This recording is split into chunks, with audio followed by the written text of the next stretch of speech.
the British government wanted the North in alliance with either of the southern region, either with the Yorubas or with the Igbos. But without which they cannot they can't do it rule the country. The problem was that Awolowo was a highly principled man. Okay. You didn't talk to Awolowo about squalid deals and fixing things. Awolowo was not that kind of person. If you read his books, this man was a world statesman. And his young lieutenant, Chief Enaharo, was brilliant, absolutely brilliant. However, they did do a deal with Zik, Dr. Azikiwe, okay, from the east. Dr. Azikiwe, there was this big problem in Nigeria. It's the same big problem in America and in Britain. How do you get funds to fight elections? The candidates in Nigeria had no money, but they did have marketing boards, which were a kind of semi-nationalized industry. And they borrowed money from the marketing boards. But there was a suspicion that Dr. Azikiwe, who has formed his own bank, the African Continental Bank, was actually bankrupt. But he was borrowing very large sums of money from the marketing boards and not necessarily repaying the loans. Mm. We knew this. We had a great secret service. All the politicians' phones were tapped. All the politicians' mail was opened.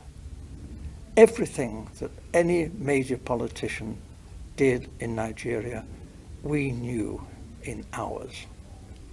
We watched. We knew all that was going on. Are you saying, in essence, that Dr. Azikiwe took money? He was blackmailed by the British to do our bidding. We told Dr. Azikiwe that he could go to prison if an inquiry was carried out into his bank and his financial circumstances. However, we would not want to be vindictive if Dr. Azikiwe was cooperative in helping forward the plans that we had made in the best interests of Nigeria. Dr. Azikiwe had nothing in common with the northern politicians. He loathed the northern politicians. But Dr. Azikiwe went north and did as he was told. And what he was promised was this: the real power, effective power, would be in the hands of the northern emirs. However, it would look great if the president was Dr. Azikiwe and he was given a field marshal's uniform and an admiral's uniform. He asked, please, could he have a row of medals? But they said, well, no, that was a bit difficult, to get the medals. So when the ambassadors started arriving, he was known to be asking people from foreign countries, perhaps they had a medal for his uniform. We thought this was terrible, but it was said that this happened. He was very vain. And for a time, he functioned as first the Governor General, and then when Nigeria became a republic, as the president. But he had no power.